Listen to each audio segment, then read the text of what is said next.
Seja bem-vindo ao DRN Audiolivros. Se não for inscrito ainda, peço que se inscreva no nosso canal. Acompanhe os nossos audiolivros aí. A gente tem bastante conteúdo. Se você deseja um livro e não tiver no canal ainda, deixa nos comentários aí que eu sempre faço uma lista e tento ir atrás assim que possível.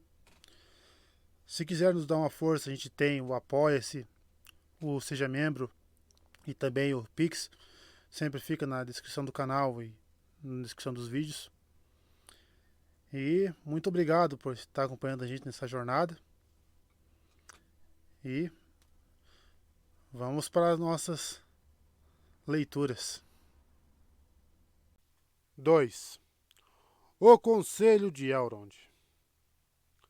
No dia seguinte, Frodo acordou cedo, sentindo-se refeito e bem disposto. Caminhou pelos terraços acima do Bruinen, que corria ruidoso, e observou o sol pálido e frio que se erguia sobre as montanhas longínquas e brilhava oblíquo através da fina névoa de prata. O orvalho nas folhas amarelas rebrilhava e as redes tecidas de filandras piscavam em todos os arbustos. Sam caminhava ao seu lado, sem nada a dizer, mas farejando o ar e, de quando em quando, olhava com pasmo nos olhos para as grandes altitudes no leste.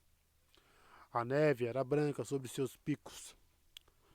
Num assento recortado em pedra, junto a uma curva da trilha, toparam com Gandalf e Bilbo em uma profunda conversa. Alô, bom dia, disse Bilbo. Sente-se preparado para o grande conselho? Sinto-me preparado para qualquer coisa, respondeu Frodo. Mas, mais que tudo, eu gostaria de caminhar hoje e explorar o vale. Gostaria de entrar naquelas matas de pinheiro lá em cima. Apontou para longe, para a margem norte de Valfenda. Poderá ter a oportunidade mais tarde, disse Gandalf. Mas ainda não podemos fazer nenhum plano. Há muito que ouvir e decidir hoje. De súbito, enquanto falavam, ouviu-se o som nítido de um único sino. É o sino de alerta para o Conselho de Elrond, exclamou Gandalf. Venham comigo agora. Você e Bilbo estão convocados. Frodo e Bilbo seguiram o mago rapidamente ao longo da trilha sinuosa, voltando a casa. Atrás deles, sem convite e esquecido por ora, trotava Sam. Gandalf levou-os à varanda onde Frodo encontrara os amigos na tarde anterior. A luz da clara manhã de outono já fulgurara no vale. O som de águas borbulhantes subia do leito espumante do rio. Pássaros cantavam e havia uma paz a lutar sobre a terra. A Frodo, sua fuga perigosa e os rumores da treva que crescia no mundo exterior já pareciam ser apenas as lembranças de um sonho agitado. Mas eram sérios os rostos que se voltavam em sua direção quando eles entraram. Elrond ali estava, e vários outros estavam sentados em silêncio ao seu redor. Frodo viu Glorfindel e Glóin, e, num canto, sozinho, estava sentado passo largo, outra vez trajando suas velhas roupas gastas de viagem. Elrond puxou Frodo até um assento junto dele e o apresentou à companhia, dizendo: Aqui, meus amigos, está o Hobbit, Frodo, filho de Drogo. Poucos já chegaram aqui passando por maior perigo ou em missão mais urgente. Então indicou e nomeou aqueles que Frodo não encontrara antes. Havia um anão mais jovem ao lado de Glóin, seu filho, Gimli. Junto a Glorfindel estavam diversos outros conselheiros da casa de Elrond, o principal dos quais era Erestor, e com ele estava Galdor, um elfo dos Portos Cinzentos que viera em missão de Círdan, o Armador. Também ali estava um estranho elfo trajando verde-marrom, Legolas, o mensageiro de seu pai, Thranduil, rei dos elfos do norte de Treva-Mata. E sentado um pouco separado, estava um homem alto, de rosto belo e nobre, de cabelos escuros e olhos cinzentos, altivo e de olhar severo. Usava capa e botas como quem viaja a cavalo, e na verdade, apesar de suas vestes serem ricas e sua capa ser voada de pele, estavam manchadas pela longa jornada. Tinha um colar de prata onde estava engastada uma solitária pedra branca. Os cachos de seu cabelo estavam cortados à altura dos ombros. Num baudrier trazia uma grande trompa de ponta de prata, agora jazendo sobre seus joelhos. Encarou Frodo e Bilbo com súbita admiração. Aqui, disse Elrond, virando-se para Gandalf, está Boromir, um homem do sul. Ele chegou na manhã cinzenta e busca conselho. Pedi-lhe para estar presente, pois aqui suas perguntas serão respondidas. Nem tudo o que foi falado e debatido no conselho precisa ser contado agora. Muito se disse dos acontecimentos no mundo exterior, em especial no sul e nas amplas terras a leste das montanhas. De tudo isso, Frodo já ouvira muitos rumores, mas a história de Glóin era nova para ele, e quando o anão falou, ele escutou atentamente. Parecia que, em meio ao esplendor das obras de suas mãos, os corações dos anãos da Montanha Solitária estavam perturbados. Já faz muitos anos, disse Glóin, que uma sombra de inquietação recaiu sobre o nosso povo. De onde vinha, não percebemos no início. Palavras começavam a ser sussurradas em segredo. Diziam que estávamos restritos em um lugar estreito e que riqueza e esplendor maiores seriam encontrados em um mundo mais amplo. Alguns falavam de Moria, a imensa obra de nossos pais, que em nossa própria língua se chama Khazad-dûm, e declaravam que agora tínhamos enfim o poder e o número de pessoas para retornarmos. Glóin suspirou. Moria, Moria. Maravilha do mundo setentrional.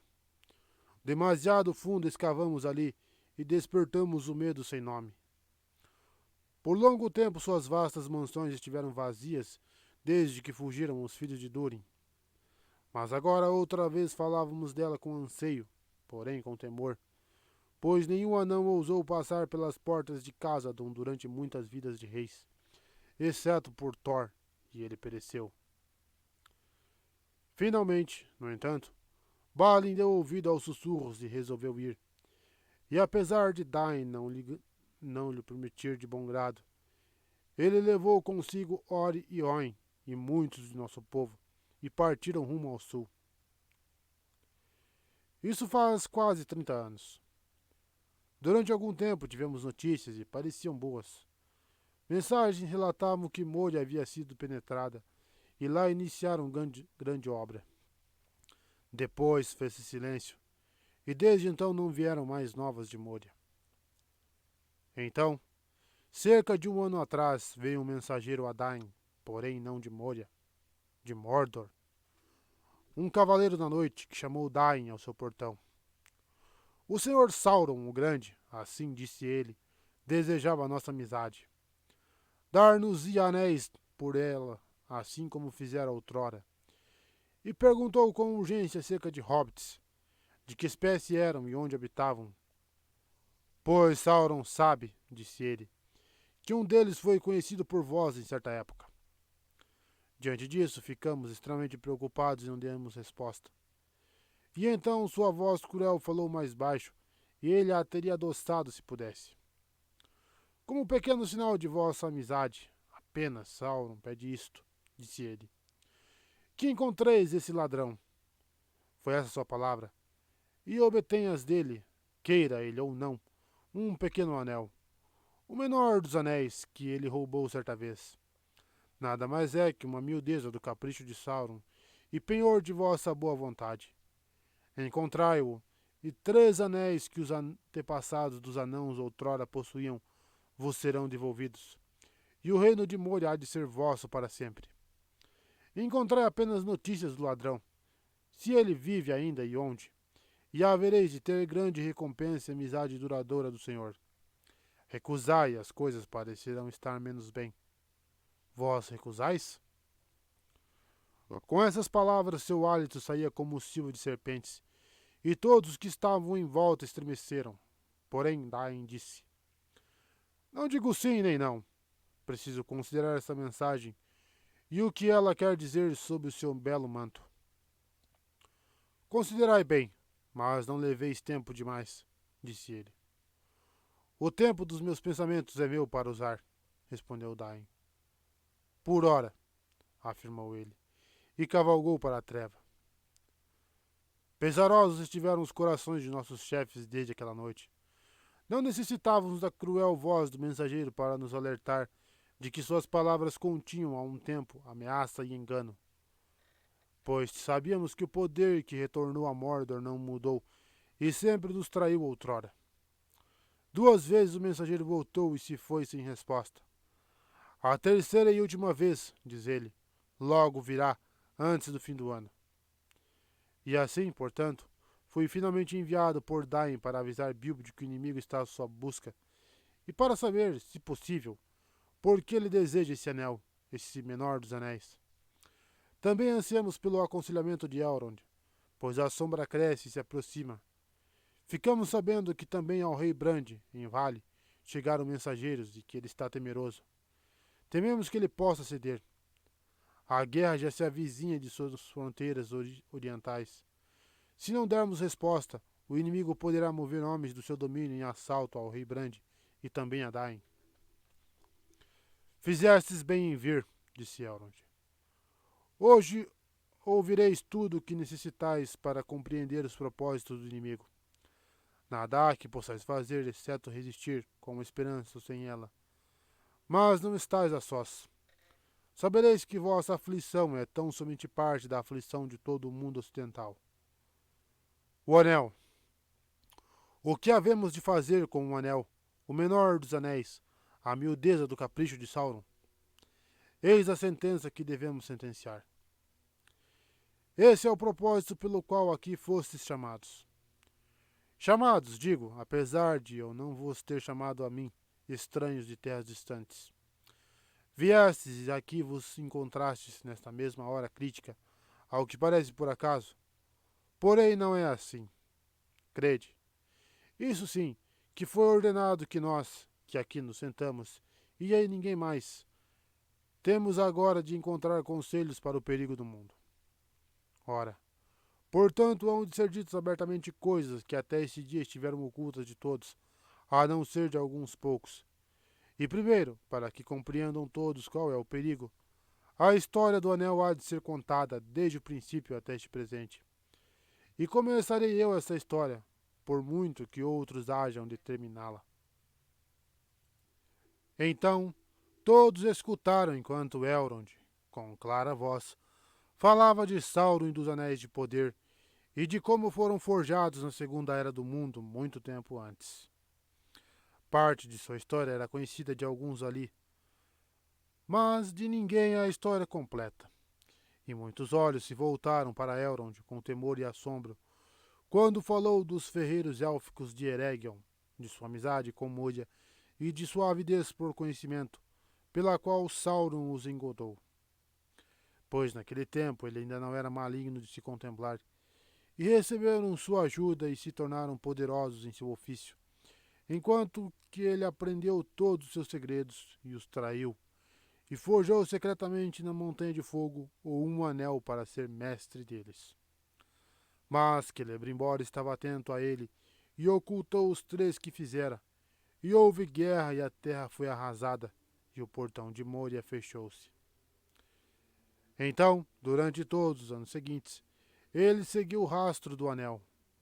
Mas, visto que essa história é contada a Lures, como o próprio Elrond a registrou em seus livros de saber, ela não será recordada aqui, pois é uma história longa, repleta de feitos grandes e terríveis e, apesar de Elrond falar com brevidade, o sol se alçou no céu e a manhã terminava quando ele cessou. De Númenor falou ele, de sua glória e sua queda, e do retorno dos reis dos homens à Terra-média, desde as profundas do mar, trazido nas asas da tempestade. Então Elendil, o Alto, e seus poderosos filhos, Isildur e Anarion, tornaram-se grandes senhores, e estabeleceram o reino do norte em Arnor, e do sul em Gondor, acima das fozes do Anduin.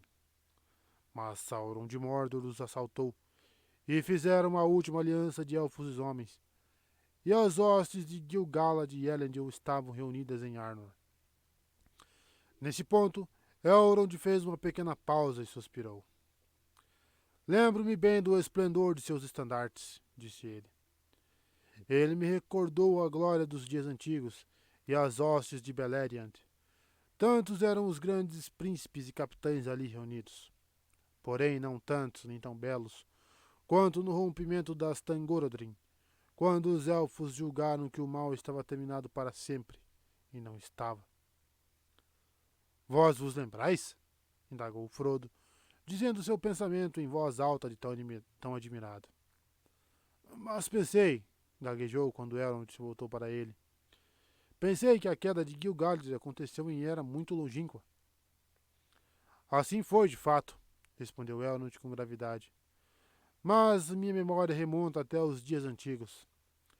Elendil foi meu pai, nascido em Gondolin antes que esta caísse.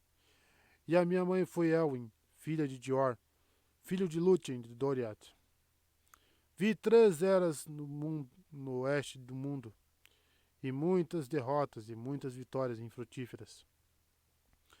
Fui arauto de Gil-galad e marchei com sua hoste. Estive na batalha de Dagorlad diante do portão negro de Mordor, onde fomos vitoriosos, pois a lança de Gil-galad e a espada de Elendil, a Eglos e Narsil, ninguém podia resistir. Contemplei o último combate nas encostas de Orodruin, onde Gil-galad morreu e Elendil tombou, e Narsil se rompeu embaixo dele. Mas o próprio Sauron foi derrotado, e Isildur cortou o anel de sua mão com um fragmento da empunhadura da espada de seu pai e o tomou para si. A essas palavras o estranho, Boromir, interrompeu. Então isso é o que foi feito do anel, exclamou. Se tal história alguma vez foi contada no sul, há tempos está esquecida. Ouvi dizer do grande anel daquele que não nomeamos, mas criamos que tinha desaparecido no mundo na ruína de seu primeiro reino. Isildur o tomou. Isso são novas deveras. Sim, ai de nós, disse Elrond. Isildur o tomou, o que não deveria ter feito. Ele deveria ter sido lançado, então, no fogo de Orodruin ali perto, onde foi feito. Mas poucos perceberam o que Isildur fez. Só ele esteve junto ao pai, naquele último embate mortal. E junto a Gil-galad só estivemos Círdan e eu. Mas Isildur não quis ouvir nosso conselho. Guardarei isto como veregildo, por meu pai e meu irmão, disse ele. E assim, quiséssemos ou não, ele o tomou para guardá-lo como tesouro.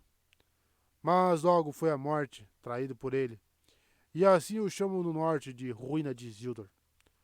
Porém, a morte tenha sido, talvez a morte tenha sido melhor do que outro fim que poderia tê-lo acometido. Somente ao norte chegaram essas notícias, e somente a alguns. Pouco admira que não as tenha ouvido, Boromir.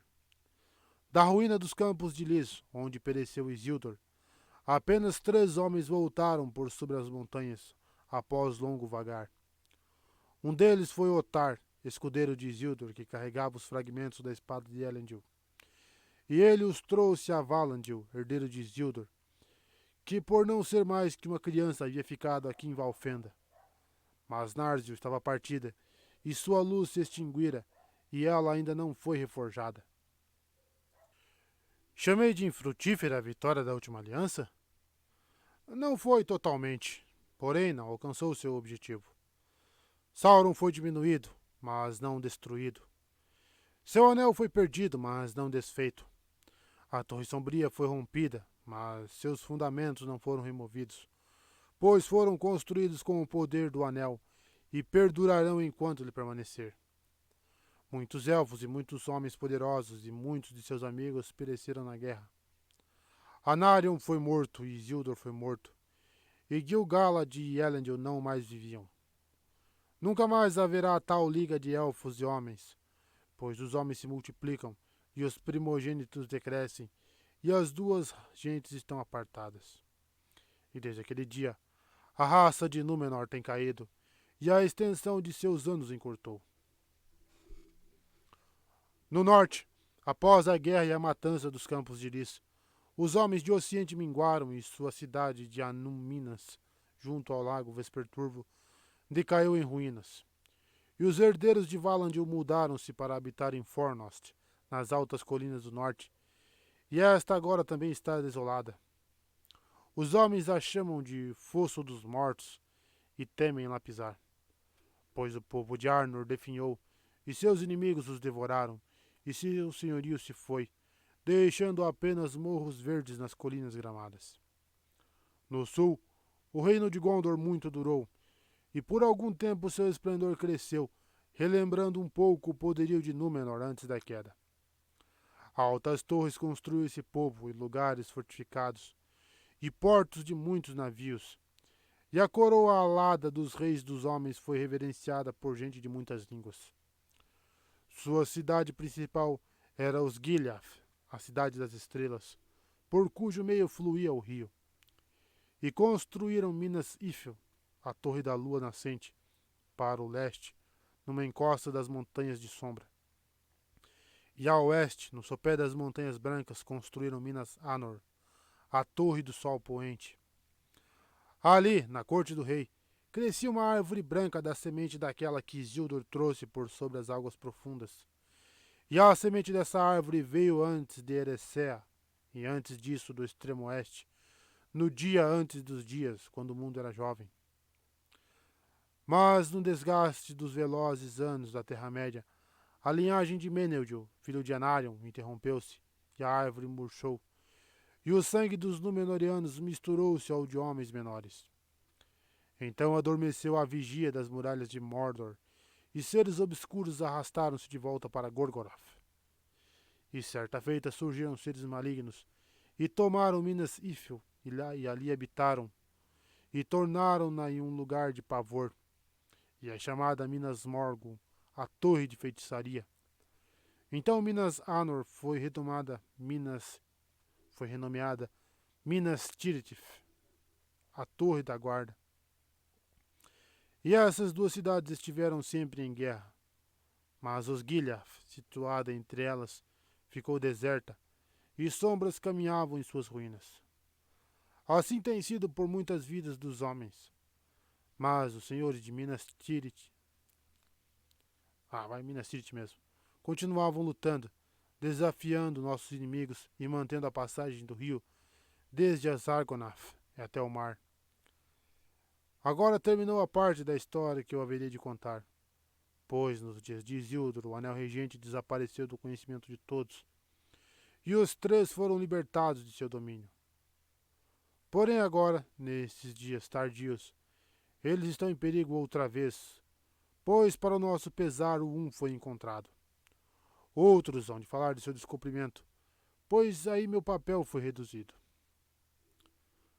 Deteve-se, mas de imediato levantou-se Boromir diante deles, alto e orgulhoso. Dá-me licença, mestre Elrond, disse ele, para primeiro dizer mais sobre Gondor, pois deveras da terra de Gondor eu vim. E seria bom que todos soubessem o que lá ocorre, pois poucos, julgo eu, conhecem nossos feitos e, portanto, pouco conhecem do seu perigo caso cheguemos a falhar. Não crede que na terra de Gondor o sangue de Númenor findou, nem que esteja esquecida toda a sua altivez e dignidade. Graças à nossa proeza, o povo selvagem do leste é contido ainda, e o terror de Morgul rechaçado. E somente assim a paz e a liberdade são mantidas nas terras atrás de nós, o baluarte do oeste. Mas se as passagens do rio forem conquistadas, o que será então? Porém, essa hora, quem sabe, não está longe. O inimigo inominável ergueu-se novamente. Mais uma vez a fumaça sobe de Orodruin, que chamamos de Monte da Perdição. O poder da Terra Negra cresce, e estamos cruelmente assediados. Quando o inimigo retornou, nossa gente foi expulsa de Philin, nosso belo domínio a leste do rio. Apesar de mantermos ali uma cabeça de ponte e força de armas. Mas, neste mesmo ano, nos dias de junho, a guerra súbita nos acometeu desde Mordor e fomos arrebatados. Estávamos em minoria, pois Mordor aliou-se aos Lestenses e aos cruéis Haradrim. Mas não foi pelos números que fomos derrotados. Havia ali um poder que não havíamos sentido antes. Alguns diziam que ele podia ser visto como um grande cavaleiro negro, uma sombra obscura sob a lua. Por onde vinha, uma loucura tomava conta de nossos inimigos, mas o medo se abatia nos mais audaciosos entre nós, de forma que cavalos e homens cediam e fugiam. Só voltou um remanescente de nossa força do leste, destruindo a última ponte que ainda estava em pé em meio às ruínas de Osgiliath. Eu estava na companhia que defendia a ponte, até que ela foi derrubada atrás de nós. Apenas 4 se salvaram nadando, meu irmão, eu e 2 outros. Mas prosseguimos lutando ainda, ocupando toda a margem oeste do Anduin, e os que se abrigam atrás de nós nos dão louvor quando ouvem nosso nome.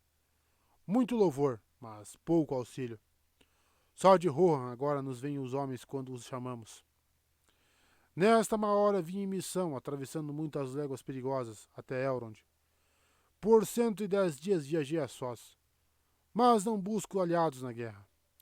O poder de Elrond está na sabedoria, não nas armas, ao que dizem.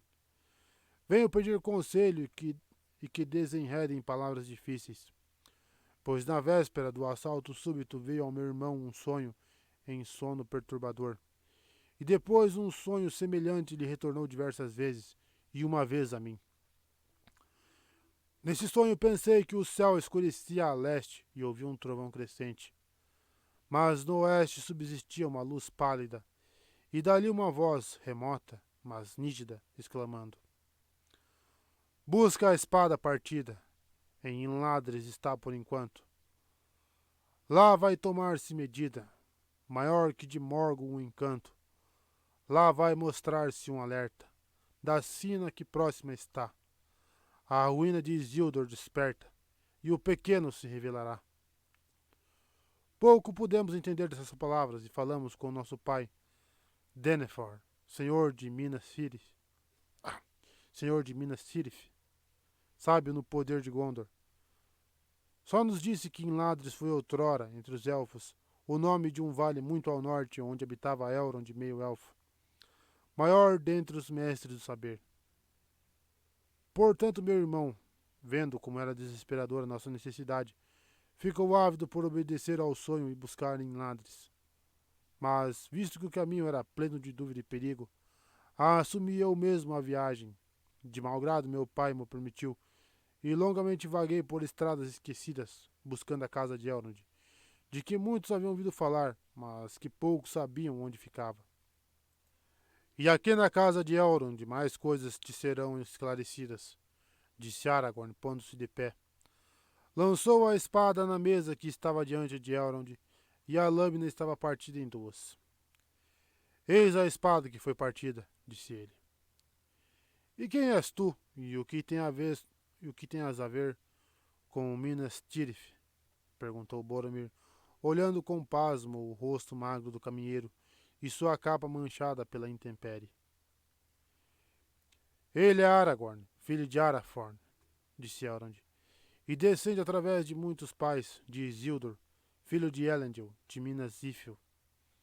É chefe dos Dúnedain do Norte, e agora já restam poucos desse povo. Então ele pertence a você e não a mim? Exclamou Frodo admirado, levantando-se de um salto como se esperasse que o anel fosse exigido de imediato. Não pertence a nenhum de nós, disse Aragorn, mas foi ordenado que você o mantivesse por algum tempo. Mostre o anel, Frodo, disse Gandalf solenemente. Chegou a hora. Erga-o, e então Boromir compreenderá o restante de seu enigma. Fez-se silêncio e todos voltaram os olhos para Frodo. Este foi sacudido por súbito constrangimento e medo, e sentiu grande relutância em revelar o anel e a aversão por tocá-lo. Desejava estar bem longe dali. O anel luzia e rebrilhava quando ele o ergueu diante deles na mão trêmula. Contemplai a ruína de Isildur, disse Elrond. Os olhos de Boromir lampejaram quando fitou o objeto dourado.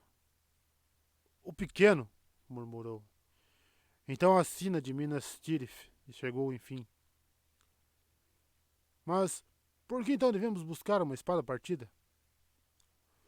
As palavras não eram a sina de Minas Tirith, disse Aragorn, mas a sina e grandes feitos estão próximos deveras.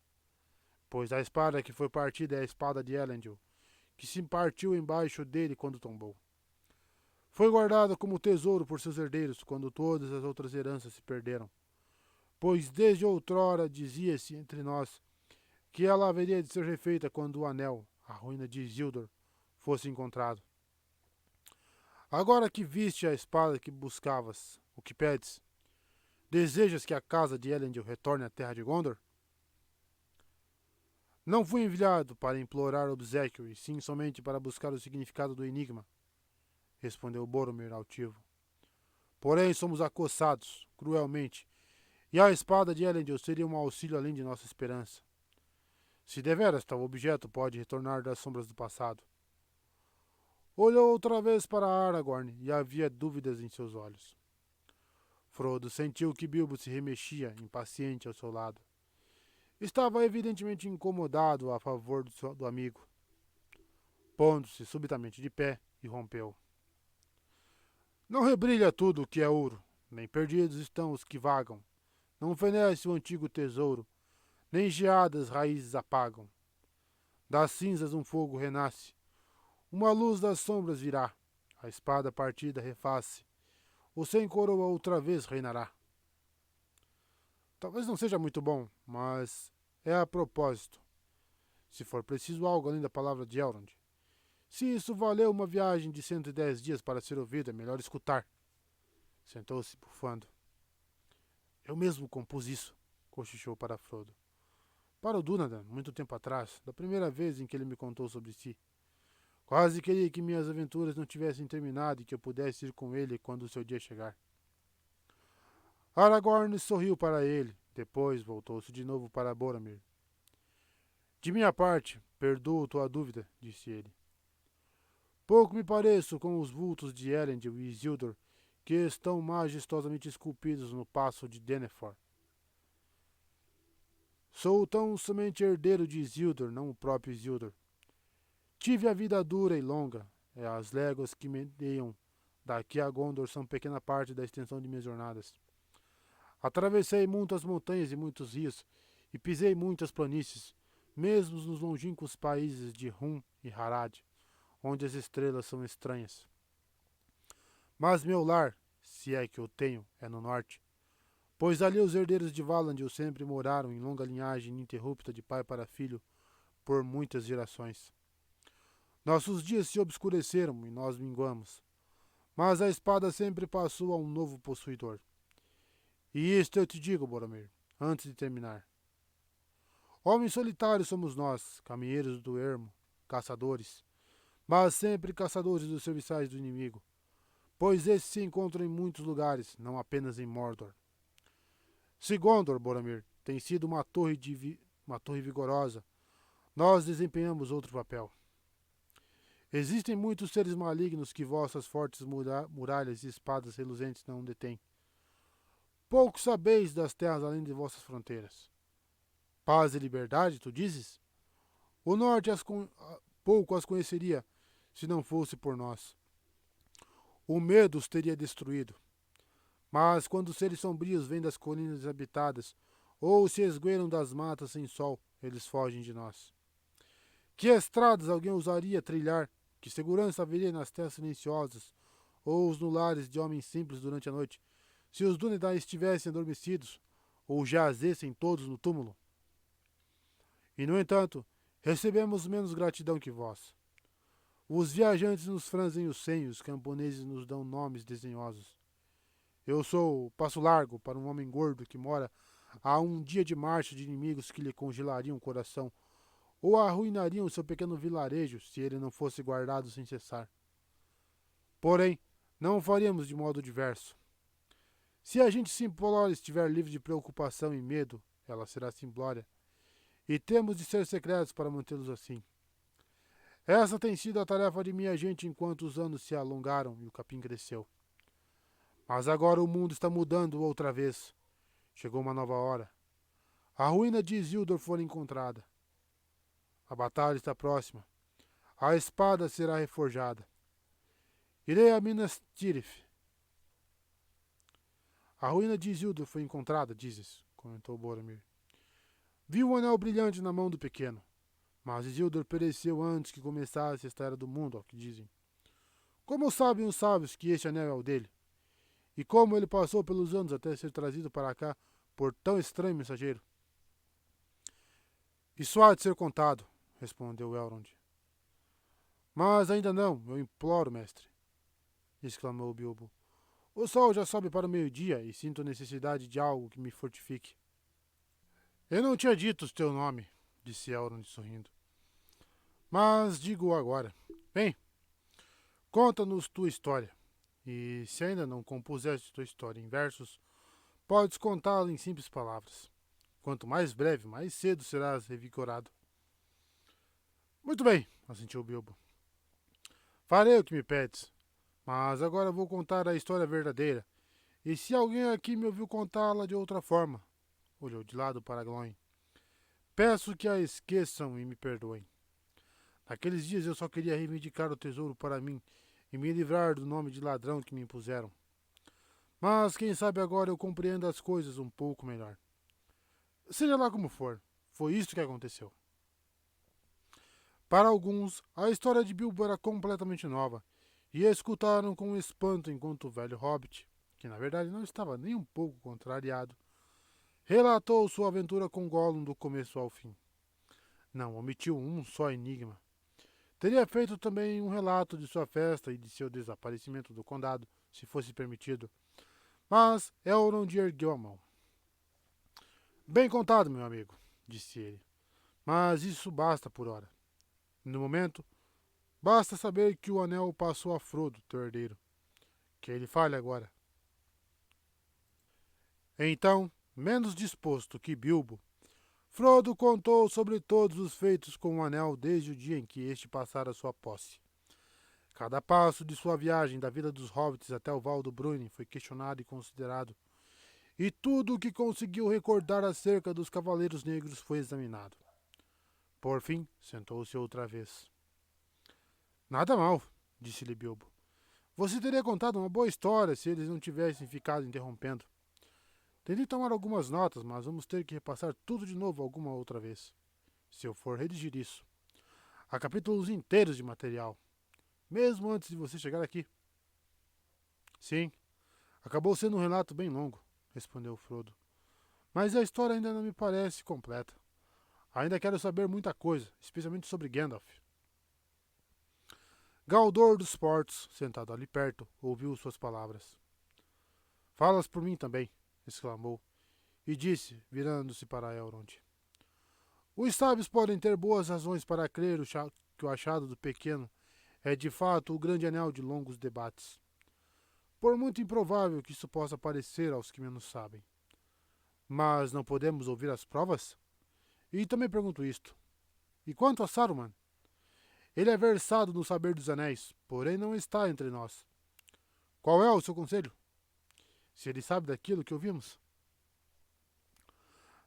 As perguntas que fazes, Galdor, estão interligadas, disse Elrond. Eu não as negligenciei e hão de ser respondidas. Mas é tarefa de Gandalf esclarecer essas coisas. E eu o convoco por último, pois é o lugar de honra. E em todo este assunto ele teve o papel principal. Alguns, Galdor, disse Gandalf, pensariam que as notícias de Glóin e a perseguição de Frodo são provas bastante de que o achado do pequeno é um objeto de grande valor para o inimigo. No entanto, é um anel. E então? Os 9 estão em posse dos Nazgûl. Os 7 foram tomados ou destruídos. Diante disso, Glóin se mexeu, mas não falou. Dos 3 nós sabemos. O que é então esse que ele tanto deseja? Há de fato uma ampla extensão de tempo entre o rio e a montanha, entre a perda e a descoberta. Mas a lacuna do conhecimento dos sábios foi finalmente preenchida. Mas lentamente demais, pois o inimigo veio logo atrás, ainda mais perto do que eu receava. E é bom que só este ano, ao que parece, neste mesmo verão, ele tenha sabido de toda a verdade. Alguns aqui recordarão que muitos anos atrás eu próprio usei passar pelas portas do necromante em Dol Guldur, e explorei em segredo seus caminhos, e assim descobri que nossos temores eram verdadeiros. Ele não era outro senão Sauron, nosso inimigo de antigamente, finalmente reassumindo forma e poder. Alguns também recordarão que Saruman nos dissuadiu de ações abertas contra ele, e por muito tempo apenas o observamos.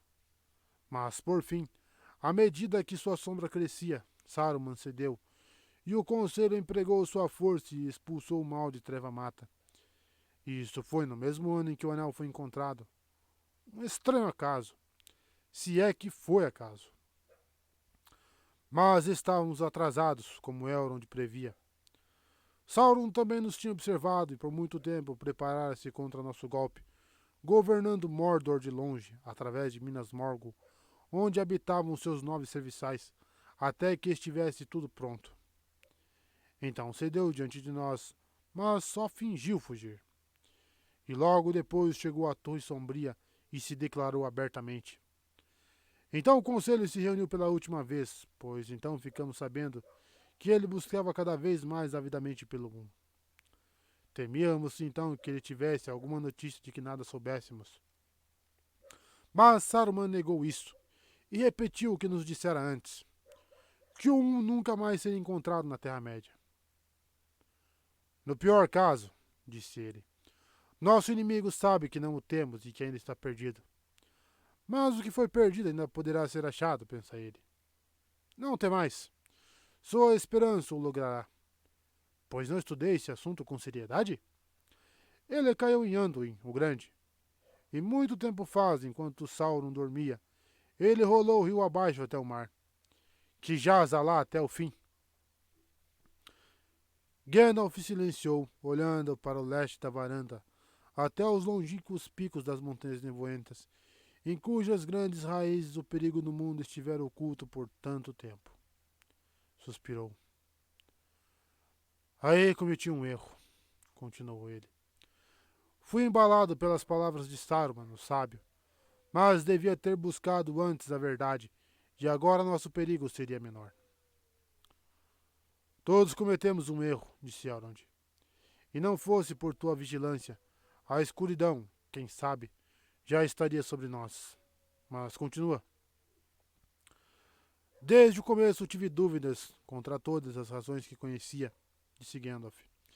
E eu desejava saber como esse objeto chegara até Gollum e por quanto tempo ele o possuíra.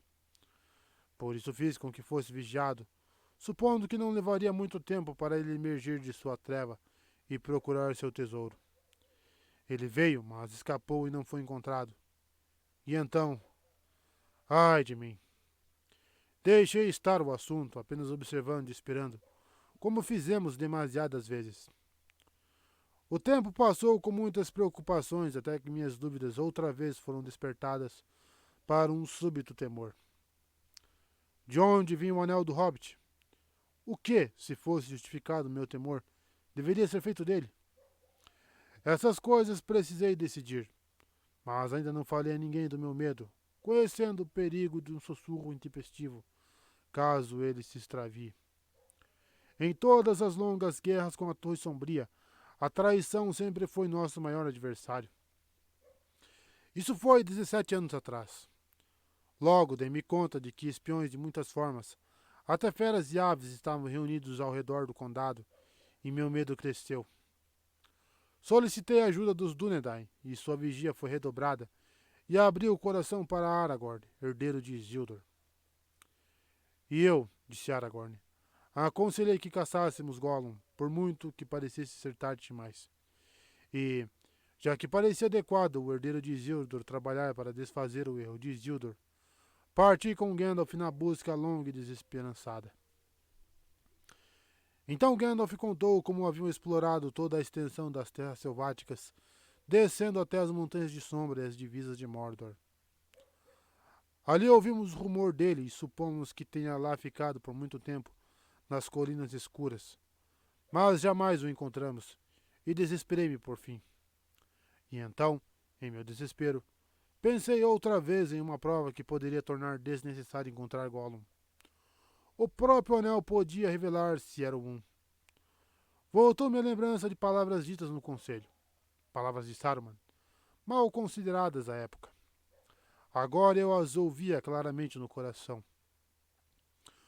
Os 9, os 7 e os 3, disse ele, tinham cada um sua própria gema, mas não um. Era redondo e sem adorno, como se fosse um dos anéis menores. Mas seu artifício lhe colocou marcas que os hábeis talvez ainda possam ver e ler. Ele não dissera que marcas eram essas. Quem saberia agora? O artífice? E Saruman? Mas, por grande que fosse seu saber, ele devia ter uma fonte. Que mão, exceto a de Sauron, jamais tinha segurado esse objeto antes que ele se perdesse? Só a mão de Isildur. Com esse pensamento, abandonei a caçada e dirigi-me depressa para Gondor. Em dias antigos, os membros de minha ordem haviam sido bem recebidos ali, e Saruman mais que todos. Frequentemente, e por longo tempo, fora hóspede dos senhores da cidade. O senhor Denethor demonstrou-me então menos hospitalidade do que outrora, e relutantemente me permitiu buscar entre seus rolos e livros depositados. Se deveras buscas somente, como dizes, registros dos dias antigos e dos começos da cidade, vai e lê, disse ele. Pois para mim aquilo que foi é menos obscuro do que o que está por vir. E é essa a minha preocupação. Mas a não ser que tenhas mais habilidade que o próprio Saruman, que muito aqui estudou, nada encontrarás que não seja bem conhecido por mim, que sou o mestre do saber dessa cidade. Assim falou Denethor. E, no entanto, existem em seus depósitos muitos registros que, mesmo dentre os mestres do saber, poucos ainda podem ler, pois suas escritas em línguas tornaram-se obscuras aos homens recentes. E Boromir, em Minas Tirith, ainda está, creio, que sem ter sido lido por ninguém, senão por Saruman e por mim, desde que os reis deixaram de existir, um rolo que o próprio Isildur escreveu. Pois Isildur não marchou direto para da guerra de Mordor, como alguns contaram. Alguns do norte, talvez, interrompeu Boromir. Em Gondor todos sabem que ele foi primeiro a Minas Anor e morou por algum tempo com o seu sobrinho Meneldil, instruindo-o antes de lhe confiar o governo do Reino do Sul. Nessa época plantou ali o último broto da árvore branca em memória de seu irmão. Mas nessa época também escreveu esse rolo, disse Gandalf. E ao que parece, isso não é lembrado em Gondor, pois esse rolo diz respeito ao Anel, e assim Isildur escreveu ali. Agora o grande anel há de se tornar herança do Reino do Norte, mas registros dele hão de ser deixados em Gondor, onde habitam também os herdeiros de Elendil, para que não venha um tempo em que a lembrança destes grandes feitos se desvaneça.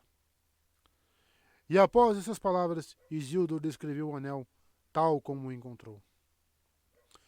Estava quente quando o tomei pela primeira vez, quente como brasa, e minha mão foi chamuscada de tal maneira que duvido que algum dia me livre dessa dor. Mas enquanto escrevo, ele arrefeceu e parece encolher, porém não perde sua beleza nem sua forma. Já a escrita que traz, que de início era nítida como chama rubra, míngua, e agora mal pode ser lida. Está dirigida em escrita élfica de Eregion, pois não há letras em Mordor para a obra tão sutil. Mas o idioma me é desconhecido. Julgo que seja uma língua da Terra Sombria, vista que é imunda e rude.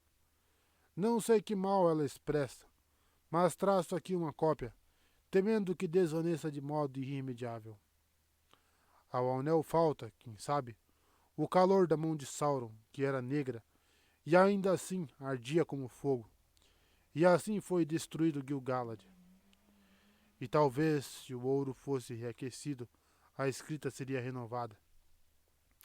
Porém, de minha parte, não arriscaria danificar esse objeto, a única bela dentre todas as obras de Sauron.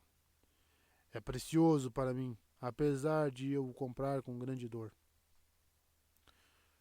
Quando li estas palavras, minha demanda estava terminada, pois a escrita traçada era de fato como Isildur supunha, na língua de Mordor e dos serviçais da torre.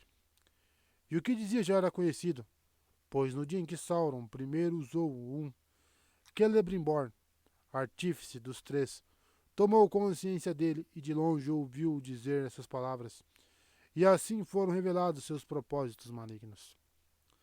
Despedi-me imediatamente de Denethor, mas, enquanto seguia rumo ao norte, chegaram-me mensagem de Lodin de que Aragorn passara por ali e que encontrara a criatura chamada Gollum. Por isso fui primeiro ao encontro dele para ouvir seu relato. Não me atrevi a imaginar com que perigos mortais se deparara sozinho.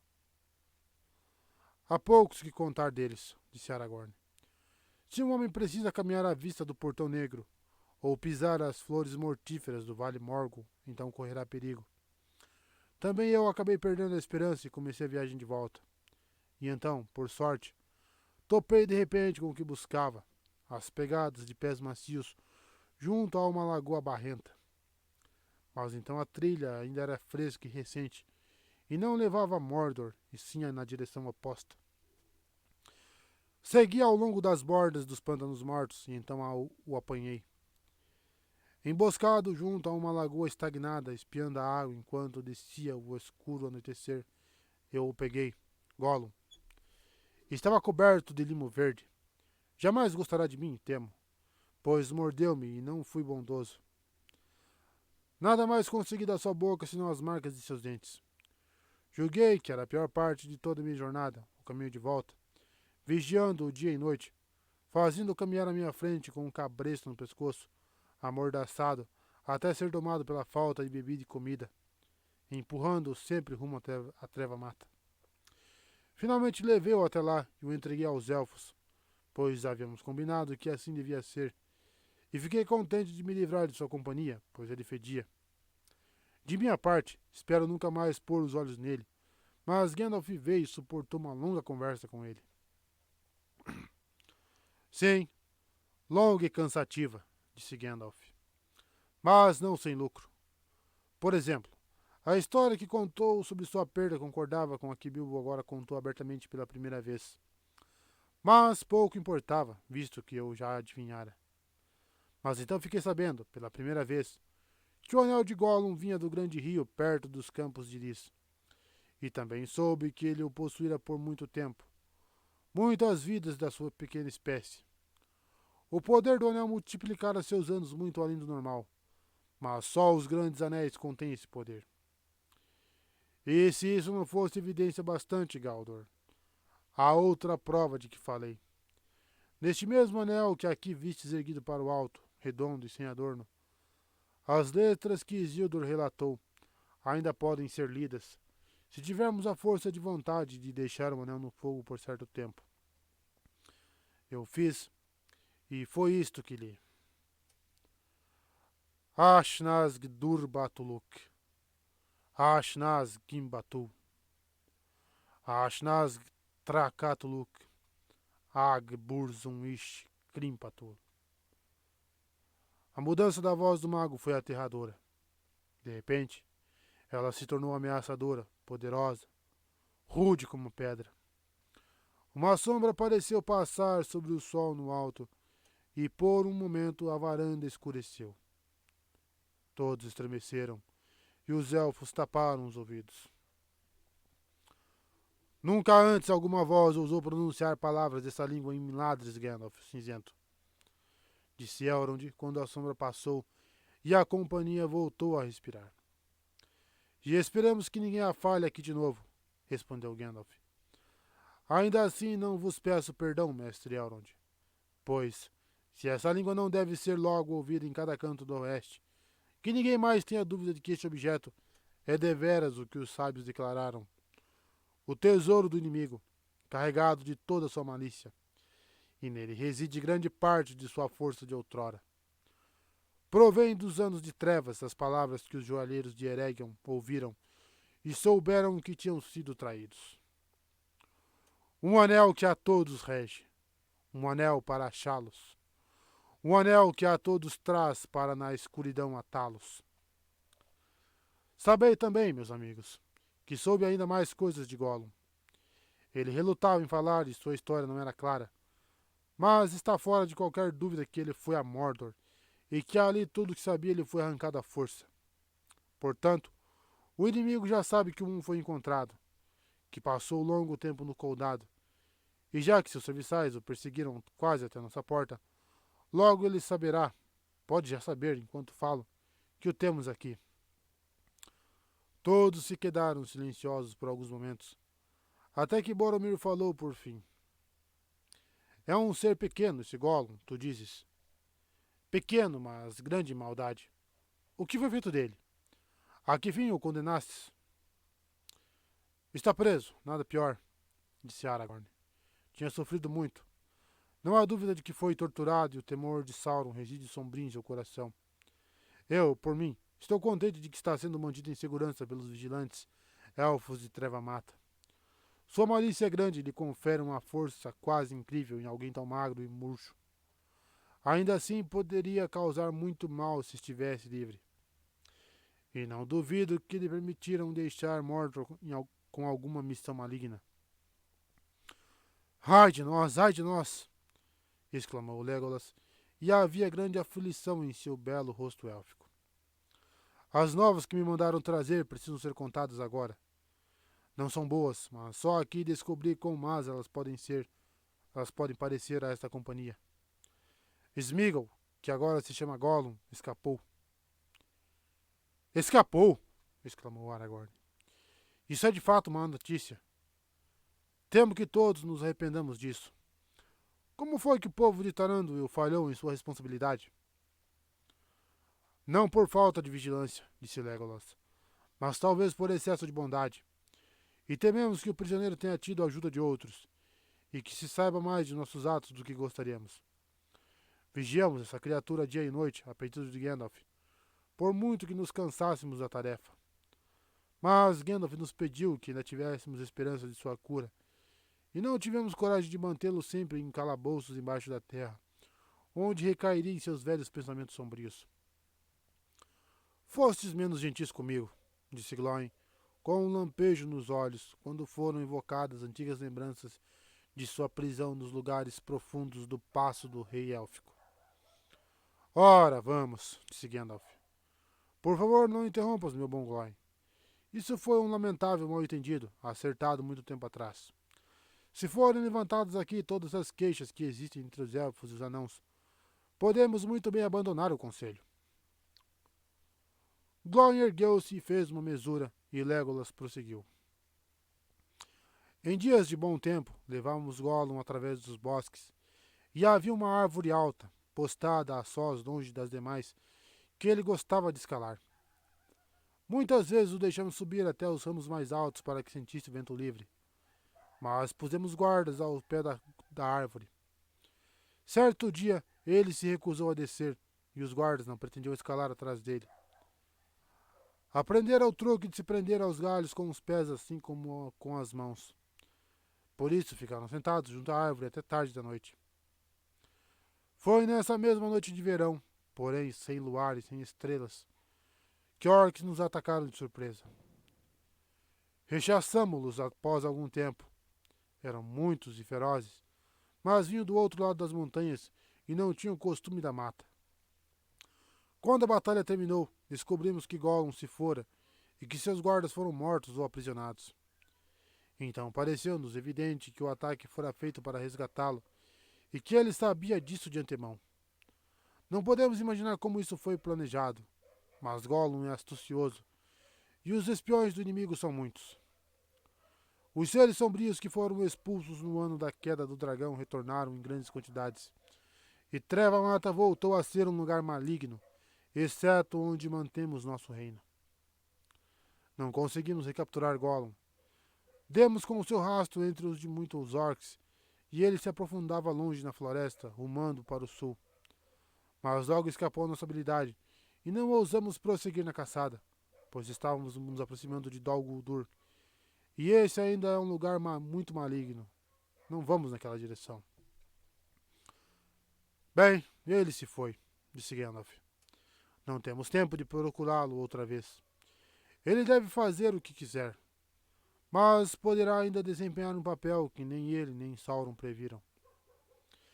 E agora responderei às outras perguntas de Galdor. E quanto a Saruman? Quais são os seus conselhos para nós nessa dificuldade? Esta história preciso contar por completo, pois somente Elrond já a ouviu, e brevemente. Mas ela influenciará tudo o que temos de resolver. É o último capítulo do Conto do Anel, até onde ele alcançou. No final de junho, eu estava no condado. Mas havia uma nuvem de ansiedade em minha mente, e cavalguei até os limites meridionais da pequena terra, pois tinha presságio de algum perigo que ainda me estava oculto, mas se aproximava. Ali me chegaram mensagens falando de guerra e derrota em Gondor, e quando ouvi falar da Sombra Negra, um calafrio me atingiu o coração. Mas nada encontrei senão alguns fugitivos do sul. Pareceu-me que neles residia um medo de que não queriam falar. Voltei-me, então, para o leste e o norte e viajei ao longo do Caminho Verde. E não longe de Bri topei com um viajante sentado numa encosta junto à estrada, com o cavalo pastando a seu lado. Era Radagast, o castanho, que em certa época morou em Rosgobel, perto dos limites de Treva Mata. É um membro de minha ordem, mas eu não o vira por muitos anos. Gandalf! Exclamou ele. Eu te buscava, mas sou um estranho nesta região. Mas sou estranho nesta região. Só o que sabia que podia ser encontrado em uma região selvagem com o nome rude de condado. Tua informação foi correta, disse eu. Mas não digas desse modo se encontrares algum dos habitantes. Estás perto da fronteira do condado agora. E o que queres de mim? Deve ser urgente. Nunca foste viajante, a não ser que uma grande necessidade te impelisse. Tenho uma missão urgente, disse ele. Minhas notícias são más. Então olhou em volta, como se as sebes tivessem ouvidos. Nazgûl, sussurrou ele. Os 9 estão à solta outra vez. Atravessaram o rio em segredo e movem-se para o oeste. Assumiram o aspecto de cavaleiros trajados de preto. Então eu soube que temer assim sabê-lo. O inimigo deve ter alguma grande necessidade ou propósito, prosseguiu Radagast. Mas não consigo imaginar o que o faz observar estas regiões distantes e desoladas. O que queres dizer? Indaguei. Disseram-me que, aonde quer que vão, os cavaleiros exigem notícias de uma terra chamada Condado. O Condado? Disse eu, mas afligi-me, pois os próprios sábios temem enfrentar os 9 quando estão reunidos sob seu chefe cruel. Foi outrora um grande rei e feiticeiro, e agora domina um temor mortal. Quem te disse e quem te mandou? Perguntei. Saruman, o branco, respondeu Radagast, e mandou-me dizer que, se achares necessário, ele ajudará. Mas precisas buscar seu auxílio de imediato, do contrário será tarde demais. E essa mensagem me trouxe esperança, pois Saruman, o branco, é o maior de minha ordem. É claro que Radagast é um mago de valor, mestre das formas e mudanças de cor, e tem grandes saberes sobre ervas e animais. E as aves, em especial, são suas amigas. Mas Saruman estudou por longo tempo as artes do próprio inimigo, e assim muitas vezes fomos capazes de interceptá-lo. Foi graças aos expedientes de Saruman que o expulsamos de Dol Guldur. Podia ser que ele tivesse encontrado armas que repelissem os 9. Irei ter com Saruman, disse eu. Então tens de ir agora, afirmou Radagast, pois desperdicei tempo procurando por ti e os dias passam depressa. Foi-me dito para encontrar-te antes do meio do verão, e ele chegou. Mesmo que partas deste ponto, dificilmente chegarás até ele antes que os 9 descubram a terra que estão buscando. Eu mesmo hei de retornar de pronto. E com essas palavras ele montou e teria partido de imediato. Espera um momento, exclamei. Precisaremos de tua ajuda e da ajuda de todos os seres que aderem. Envia mensagens a todos os animais e aves que são teus amigos. Pede que tragam notícias a Saruman e a Gandalf de qualquer coisa que tenha a ver com esse assunto. Que as mensagens sejam enviadas a Orthanc. Farei isso, disse ele, e saiu a cavalo como se os 9 estivessem em seu encalço. Não pude segui-lo ali, então. Naquele dia, Eu já cavalgara longe e estava tão cansado quanto o meu cavalo, e precisava sopesar as coisas. Passei a noite em Bri e decidi que não tinha tempo de voltar ao condado. Jamais cometi erro maior. No entanto, escrevi uma mensagem para Frodo e confiei que meu amigo taverneiro a mandasse para ele. Parti a cavalo ao amanhecer e por fim cheguei à morada de Saruman. Ela fica muito ao sul em Isengard, no final das Montanhas Nevoentas, não longe do desfiladeiro de Rohan. E Boromir vos contará que há um grande vale aberto que se situa entre as Montanhas Nevoentas e os sopés setentrionais das Eredes Ninreis, as Montanhas Brancas de seu lar. Mas Isengard é um círculo de rochas íngremes que circundam o vale, como se fosse uma muralha, e no meio desse vale fica uma torre de pedra chamada Orthanc. Não foi feita por Saruman, e sim pelos homens de Númenor, muito tempo atrás. E é muito alta e tem muitos segredos. No entanto, não parece ser obra de engenho. Só pode ser alcançada ultrapassando o círculo de Isengard, e nesse círculo há apenas um portão. Certa tardinha cheguei ao portão, semelhante a um grande arco na muralha de pedra, e era fortemente vigiado. Mas os guardiões do portão estavam à minha espera, e disseram-me que Saruman me aguardava. Passei por baixo do arco e o portão se fechou silenciosamente atrás de mim, e subitamente tive medo, apesar de não saber por qual motivo. Mas cavalguei até o sopé de Orthanc e cheguei à escadaria de Saruman, e ali ele me recebeu e me levou para a sua alta câmara. Usava um anel no dedo. Então viestes, Gandalf, disse-me com gravidade, mas em seus olhos parecia haver uma luz branca, como se tivesse um riso frio no coração. Sim, eu vim, respondi. Vim buscando teu auxílio, Saruman no branco. E esse título pareceu enfurecê-lo. Viestes deveras, Gandalf, o cinzento, retrucou ele com desprezo. Pelo auxílio? Poucas vezes se ouviu que Gandalf, o cinzento, buscasse auxílio. Alguém tão astucioso e tão sábio, vagando pelas terras e se envolvendo em todos os assuntos, quer lhe pertençam, quer não.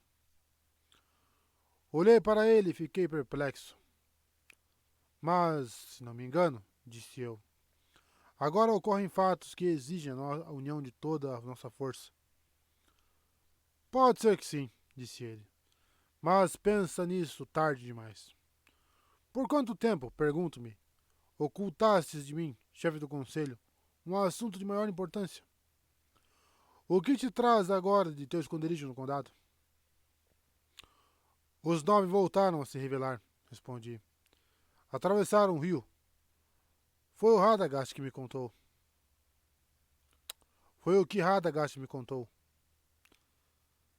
Radagast o castanho, riu-se Saruman, e não escondia mais seu desprezo.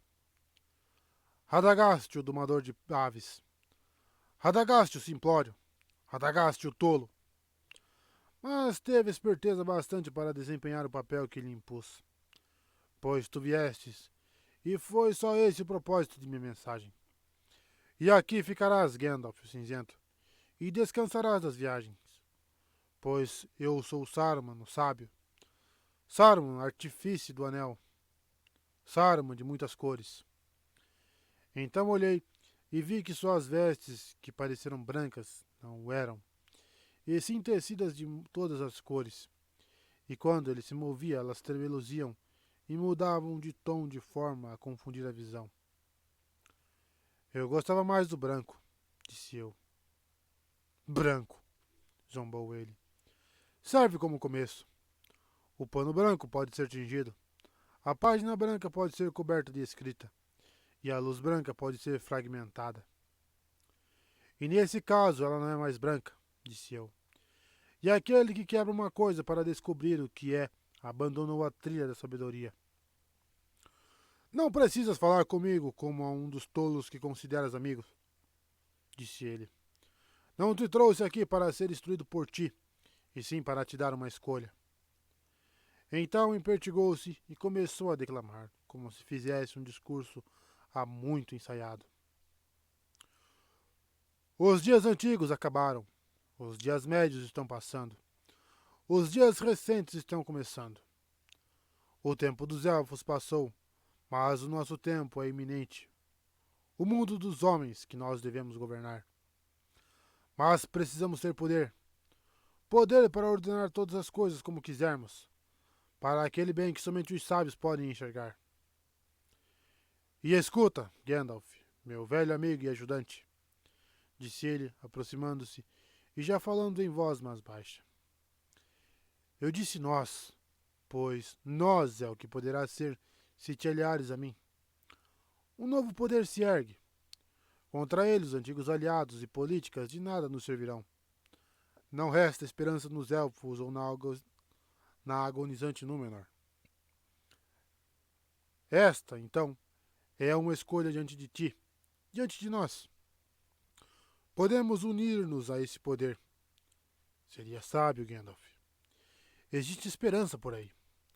Sua vitória é iminente, e haverá rica recompensa para aqueles que o ajudaram.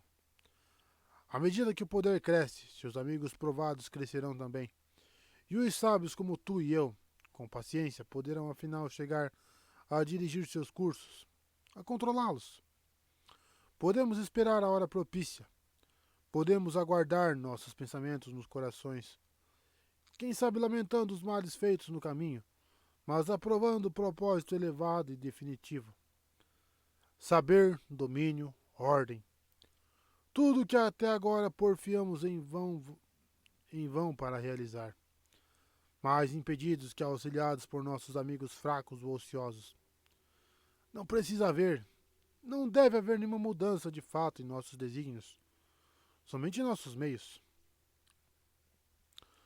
Saruman, comentei, ouvi discursos dessa espécie antes, mas somente das bocas de emissários enviados de Mordor para iludir os ignorantes. Não consigo imaginar que me trouxeste tão longe apenas para me fatigar os ouvidos. Ele me olhou de lado e fez uma pequena pausa enquanto pensava. Bem, vejo que esse sábio procedimento não te agrada, disse ele. Ainda não? Não, se for possível arquitetar uma maneira melhor? Chegou perto e pôs a mão comprida em meu braço. E por que não, Gandalf? Sussurrou. Por que não? O anel regente. Se pudermos comandá-lo, o poder passará para nós. Foi deveras por isso que te trouxe aqui. Pois tenho muitos olhos a meu serviço, e creio que sabes onde se encontra agora esse objeto precioso. Não é assim? Ou porque os 9 perguntam pelo condado, e qual é teu interesse ali? Ao dizer isso, uma avidez que não consegui ocultar brilhou de repente em seus olhos. Saruman, disse eu, afastando-me dele. Só uma mão de cada vez pode usar o e bem sabes, então não te esforces em dizer nós. Mas eu não o daria, não. Nem mesmo notícias dele eu te daria, agora que conheço teu pensamento. Tu foste chefe do conselho, mas estás desmascarado afinal. Bem, parece que as opções são submeter-me a Sauron ou a ti. Não escolho nenhuma delas. Tem outras a oferecer? Agora ele estava frio e perigoso. Sim, respondeu. Não esperava que demonstrasses a sabedoria, mesmo em teu próprio benefício. Mas dei-te a oportunidade de me ajudares voluntariamente, e de assim poupares muito distúrbio e dor. A terceira opção é ficar aqui, até o fim. Até que fim? Até que me reveles onde o pode ser encontrado. Posso achar modos de te persuadir, ou até que ele seja encontrado a despeito de ti, e o governante tenha tempo de se voltar a assuntos menores. Digamos, a criar uma recompensa adequada ao impedimento e à insolência de Gandalf, o cinzento. Pode ser que esse acabe não sendo um dos assuntos menores, disse eu. Ele riu de mim, pois minhas palavras eram vazias e ele o sabia. Levaram-me e me puseram a sós no pináculo de Orthanc, no lugar de onde Saruman costumava observar as estrelas. Não há descida senão por uma estreita escada de muitos milhares de degraus, e o vale lá embaixo parece distante. Contemplei-o e vi que, apesar de outrora ter sido verde e belo, agora estava repleto de poços e forjas. Lobos e orcs estavam alojados em Isengard, pois Saruman reunia um grande exército por sua própria conta, em rivalidade contra Sauron e não a seu serviço, ainda. Sobre todas as suas obras, uma fumaça escura pairava e envolvia os flancos de Orthanc. Eu estava de pé, sozinho, numa ilha entre as nuvens e não tinha chance de escapar. E meus dias foram amargos.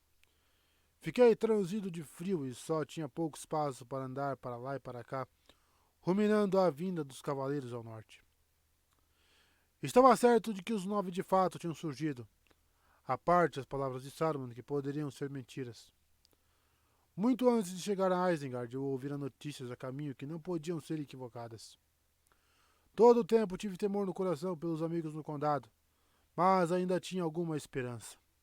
A esperança de que Frodo tivesse partido de imediato, como minha carta recomendara, e que tivesse chegado a Valfenda antes que começasse a perseguição mortal. E tanto meu temor quanto minha esperança acabaram sendo infundados, pois minha esperança se baseava em um homem gordo em Bree, e meu temor se baseava na astúcia de Sauron. Mas homens gordos que vendem cerveja têm muitos chamados a atender, e o poder de Sauron ainda é menor do que o temor o torna. Mas no círculo de Isengard, aprisionado e sozinho, não era fácil pensar que os caçadores, diante de quem todos fugiram ou caíram, iriam vacilar no longínquo condado. Eu vi você! Exclamou Frodo. Você andava para trás e para frente. O luar brilhava em seus cabelos. Gandalf fez uma pausa admirado e olhou para ele. Foi só um sonho, disse Frodo. Mas de repente ele voltou para mim. Eu o tinha esquecido por completo. Veio algum tempo atrás, depois que deixei o condado, eu acho. Então ele veio tarde, disse Gandalf, como você verá. Eu estava em graves apuros, e quem me conhece concordará que raramente estive em tal dificuldade, e não suporto bem tal infortúnio. Gandalf o cinzento, apanhado como uma mosca na teia traiçoeira de uma aranha. Porém, até as aranhas mais sutis podem deixar um fio fraco. De início eu temia, como sem dúvida Saruman pretendia, que Radagast também tivesse caído. Mas eu não percebera indício de qualquer coisa errada em sua voz ou em seu olho quando nos encontramos. Se tivesse, jamais teria ido a Isengard, ou teria ido com mais cautela. Foi o que Saruman imaginou e ocultara sua mente e enganara seu mensageiro. De qualquer modo, teria sido em vão tentar converter a traição o honesto Radagast. Ele me procurou de boa fé e assim me persuadiu. Foi esta a ruína da trama de Saruman, pois Radagast não tinha motivo para deixar de fazer o que eu pedira, e cavalgou rumo à Treva-Mata, onde tinha muitos amigos antigamente. E as águias das montanhas foram a toda parte, e viram muitas coisas. A reunião dos lobos e a convocação dos orcs, e os 9 cavaleiros indo e vindo pelas terras, e ouviram a notícia da fuga de Gollum, e enviaram um mensageiro para trazer essas novas até mim. Assim foi que, minguando o verão, veio uma noite de luar, e Gwaihir, senhor dos ventos, mais veloz das grandes águias, chegou a Orthanc inesperado, e me encontrou de pé no pináculo. Então falei-lhe, e ele me levou embora antes que Saruman se desse conta. Eu estava longe de Isengard antes que os lobos e os orcs saíssem pelo portão em meu encalço. Até onde podes me carregar? Disse eu a Gwaihir. Muitas léguas, respondeu ele, mas não aos confins da terra. Fui enviado para levar notícias, não cargas. Então preciso ter montaria em terra, afirmei, e uma montaria extremamente veloz, pois nunca antes tive tal necessidade de pressa. Então levar-te-ei a Edoras, onde o senhor de Rohan reside em seu paço, disse ele, pois isso não fica muito longe. E fiquei contente, pois na marca dos cavaleiros de Rohan habitam os Rohirrim, os senhores de cavalos, e não há cavalos como os criados naquele grande vale entre as montanhas nevoentas e as brancas. Ainda se pode confiar nos homens de Rohan, tu crês? Perguntei a Gwaihir, pois a traição de Saruman abalara minha fé. Pagam tributos em cavalos, respondeu ele, e anualmente enviam muitos a Mordor, é o que se diz. Mas ainda não estão subjugados. Mas se, como dizes, Saruman se tornou mau, então a sina deles não pode tardar muito. Depositou-me na terra de Rohan antes do amanhecer, e agora alonguei demais minha história. O restante tem de ser mais breve. Em Rohan encontrei o mal já em ação. As mentiras de Saruman, e o rei da terra não escutava meus alertas. Mandou-me pegar um cavalo e ir embora, e escolhi um muito do meu agrado, mas pouco do dele. Tomei o melhor cavalo de sua terra e jamais vi outro semelhante. Então deve ser um nobre animal deveras, disse Aragorn. E saber que Sauron exige tal tributo me contrista mais do que muitas notícias que podem parecer piores. Não era assim da última vez que estive naquela terra. Nem é agora, eu juro, disse Boromir. É uma mentira que vem do inimigo. Conheço os homens de Rohan, fiéis e valorosos, nossos aliados, ainda habitando as terras que lhes demos muito tempo atrás. A sombra de Mordor se estende sobre terras distantes, respondeu Aragorn. Saruman sucumbiu a ela. Rohan está assediada. Quem sabe o que encontrarás lá, se alguma vez voltares? Isso não, pelo menos, disse Boromir, que compro suas vidas com cavalos. Amo seus cavalos quase tanto quanto as famílias, e não sem motivo, pois os cavalos da marca dos cavaleiros vêm dos campos do norte, longe da sombra, e sua raça, assim como a de seus senhores, descende dos dias livres de outrora. Deveras é verdade, assentiu Gandalf. E há um dentre eles que poderia ter nascido na manhã do mundo. Os cavalos dos nobres não conseguem competir com ele, cansável, veloz como o vento que voa. Scadofax o chamaram. De dia seu pelo reluz como prata, e à noite é como uma sombra, e ele passa sem ser visto. Leve a sua pisada. Nunca antes homem nenhum o montara, mas eu o levei e domei. E tão depressa ele me carregou que alcancei o condado quando Frodo estava na colina dos túmulos. Apesar de ter partido de Rohan, só quando ele partiu da vila dos hobbits. Mas o temor crescia em minha medida que eu cavalgava. Quanto mais ia para o norte, mais ouvia novas dos cavaleiros. E, apesar de me aproximar deles dia após dia, estavam sempre à minha frente. Fiquei sabendo que dividiram suas forças. Alguns ficaram nas divisas do leste, não longe do Caminho Verde, e alguns invadiram o condado pelo sul. Cheguei à vila dos hobbits e Frodo se fora, mas troquei palavras com o velho Gange. Muitas palavras e poucas objetivas. Ele tinha muito a dizer sobre os defeitos dos novos proprietários de Bolsão. Não suporto mudanças, disse Gange. Não na minha idade. E menos que tudo mudanças para pior. Mudanças para pior, repetiu ele muitas vezes. Pior é uma palavra ruim, disse-lhe eu. E espero que você não viva para ver isso. Mas, do meio de sua fala, finalmente concluí que Frodo finalmente deixara a vila dos hobbits. Fazia menos de uma semana e que um cavaleiro negro viera à colina na mesma tarde. Então prossegui temeroso. Cheguei à terra dos Books e a encontrei em polvorosa, agitada como um formigueiro que foi remexido com uma vareta. Cheguei à casa de Quiricôncavo e estava arrombada e vazia, mas na soleira estava uma capa que pertencera a Frodo. Então a esperança me abandonou por algum tempo, e não esperei para reunir notícias, do contrário teria me consolado, mas fui no encalço dos cavaleiros. Foi difícil segui-los, pois iam em muitas direções e fiquei perdido.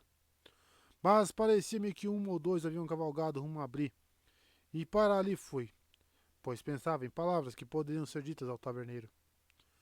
Carrapicha, como o chamam, pensei. Se esse atraso foi culpa dele, vou torrar todos os carrapichos que há nele. Vou tostar o velho tolo em fogo baixo. Ele já esperava por isso e quando viu meu rosto caiu no chão e começou a derreter ali mesmo. O que fez com ele? Exclamou Frodo alarmado. Ele foi mesmo muito bondoso conosco e fez tudo o que podia. Gandalf riu. Não tenha medo, disse ele. Não mordi e ladrei bem pouco.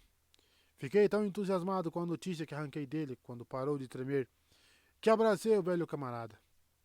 Não consegui adivinhar como ocorrera, mas fiquei sabendo que você estivera em Bri na noite anterior e partira naquela manhã com passo largo. Passo largo? Exclamei, gritando de alegria. Sim, senhor. Eu sei que sim, senhor, disse Carrapicho, compreendendo-me mal. Ele os pegou, apesar de tudo que pude fazer, e eles se foram com eles. Eles se comportaram de um jeito muito esquisito todo o tempo que estiveram aqui. Voluntariosos, poderíamos dizer. Asno, tolo! Cevado 3 vezes valoroso e querido, disse eu. É a melhor notícia que tive desde o meio do verão. Vale pelo menos uma moeda de ouro. Que sua cerveja receba o encantamento de suprema excelência por 7 anos, disse eu. Agora posso ter uma noite de descanso. A primeira nem me lembro desde quando. Portanto, passei ali aquela noite, muito me perguntando o que fora feito dos cavaleiros, pois só de 2 havia relatos em Bri, ao que parecia. Mas à noite ouvimos mais.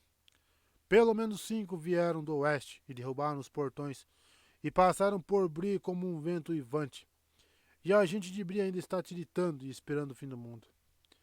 Levantei-me antes do amanhecer e fui atrás deles. Não sei, mas parece-me claro que foi isso que aconteceu. O capitão deles ficou em segredo ao sul de Bri, enquanto 2 seguiram à frente, atravessando a aldeia, e mais 4 invadiram o condado.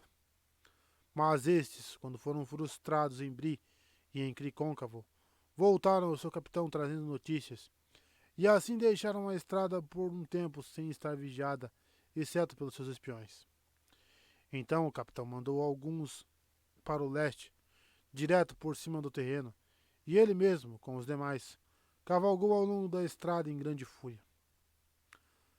Galopei para o topo do vento como um vendaval, e cheguei ali antes do pôr do sol em meu segundo dia depois de Bri.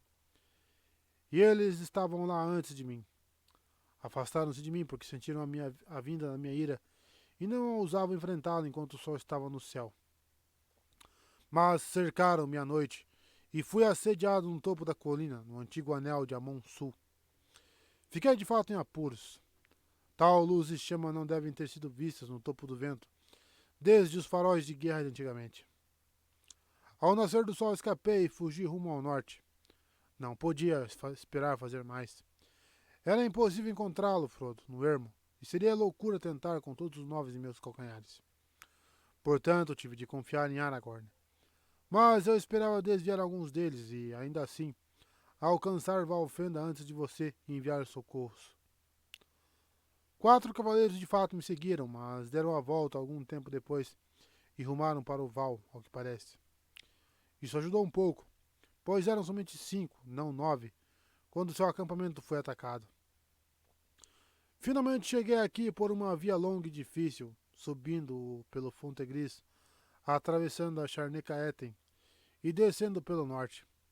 Levei quase 15 dias desde o topo do vento, pois não conseguia cavalgar entre as rochas nos morros dos Trolls, e Scadofax partiu. Mandei-o de volta ao dono, mas cresceu grande amizade entre nós, e se eu precisar ele virá ao meu chamado. Mas foi assim que vim a Valfenda somente 2 dias antes do anel, e as novas do seu perigo haviam sido trazidas aqui, o que acabou sendo muito bom. E esse, Frodo, é o fim do meu relato. Que Elrond e os demais perdoem o seu cumprimento. Mas tal coisa não aconteceu antes. Que Gandalf faltou ao meu encontro e não veio quando prometeu. Penso que era necessário um relato de tão estranho evento ao portador do anel. Bem, agora o conto está contado do começo ao fim. Aqui estamos todos e aqui está o anel. Mas ainda não chegamos mais perto do nosso propósito. O que havemos de fazer com ele? Fez-se silêncio. Por fim, Elrond voltou a falar. Essas são novas aflitivas acerca de Saruman, disse ele. Pois confiávamos nele e ele conhece profundamente todas as nossas deliberações. É perigoso estudar com demasiado detalhe as artes do inimigo, pelo bem ou pelo mal. Mas tais quedas e traições, ai de nós, ocorreram antes. Das histórias que ouvimos neste dia, a de Frodo foi para mim a mais estranha. Conheci poucos hobbits, exceto por Bilbo aqui, e parece-me que talvez ele não seja tão único e singular quanto eu o considerava.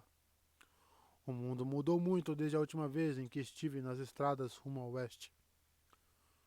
Conhecemos as coisas tumulares por muitos nomes, e da Floresta Velha muitas histórias se contaram. Agora tudo o que resta é apenas uma extensão de sua parte setentrional. Houve época em que um esquilo podia ir de árvore em árvore, de onde hoje é o condado até a Terra Parda, a oeste de Isengard. Nessas terras viajei certa vez e conheci muitos seres selvagens e estranhos.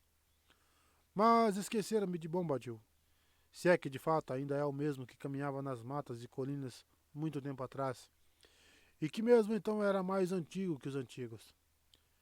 Não era esse então o seu nome? Yarwin Ben Nadar, nós o chamávamos, o mais velho e sem pai.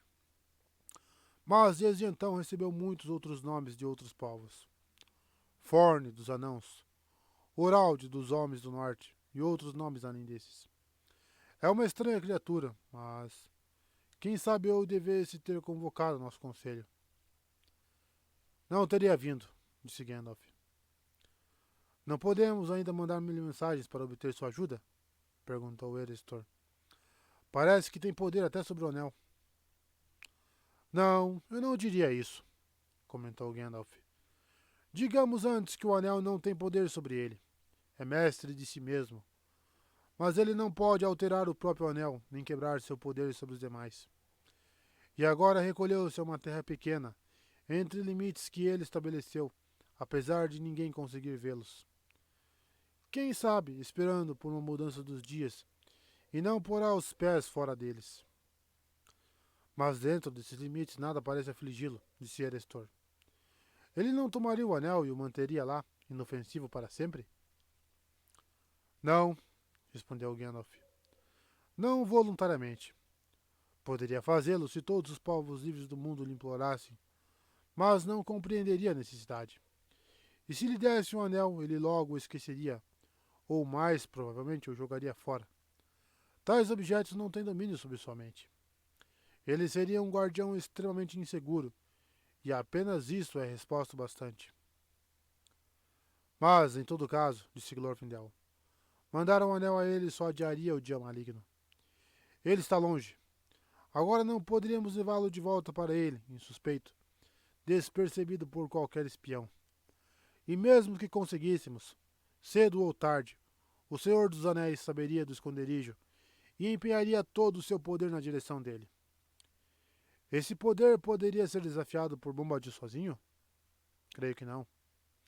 Creio que no fim, se tudo mais for conquistado, Bombadil cairá. Último, como foi o primeiro, e então virá a noite. Pouco sei de Arwen, exceto o nome, afirmou Galdor.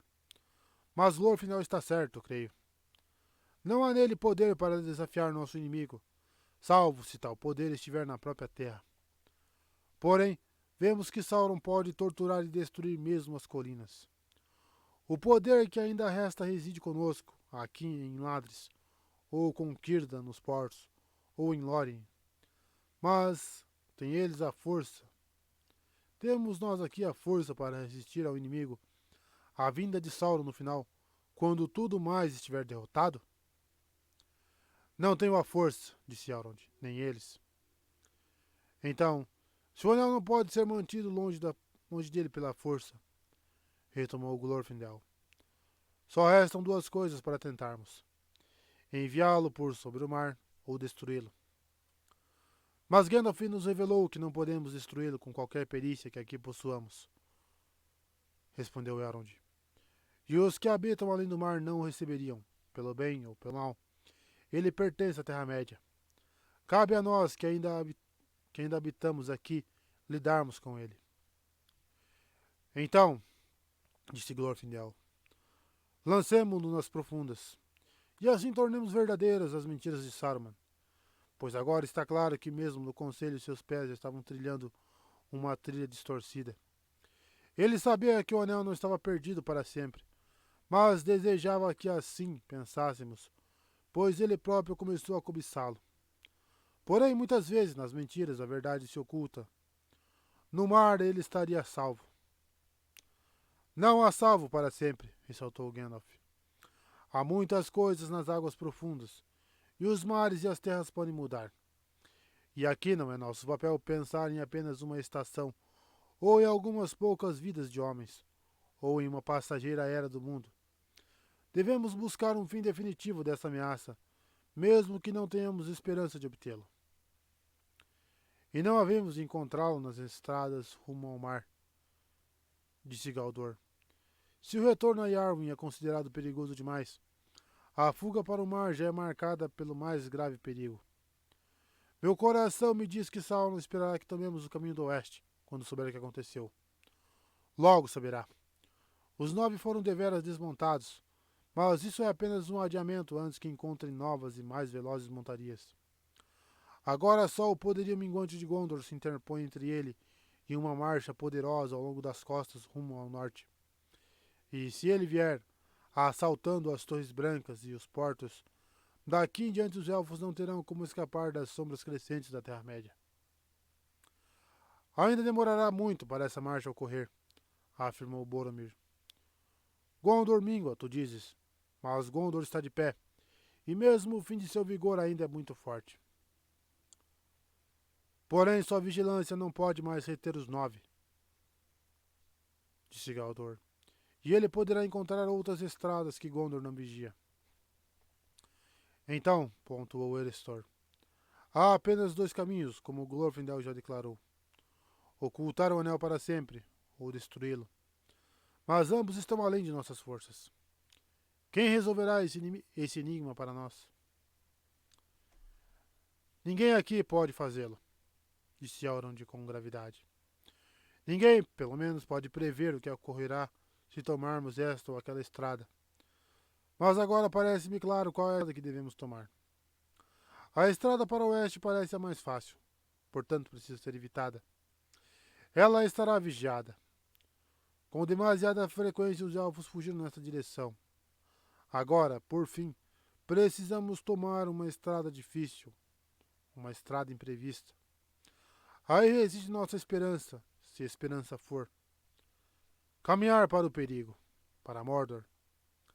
Precisamos enviar um anel para o fogo. Fez-se silêncio outra vez. Frodo, mesmo naquela bela casa, com uma vista para o vale ensolarado, repleto do ruído de águas claras, sentiu no coração uma treva morta. Boromir agitou-se, e Frodo olhou para ele.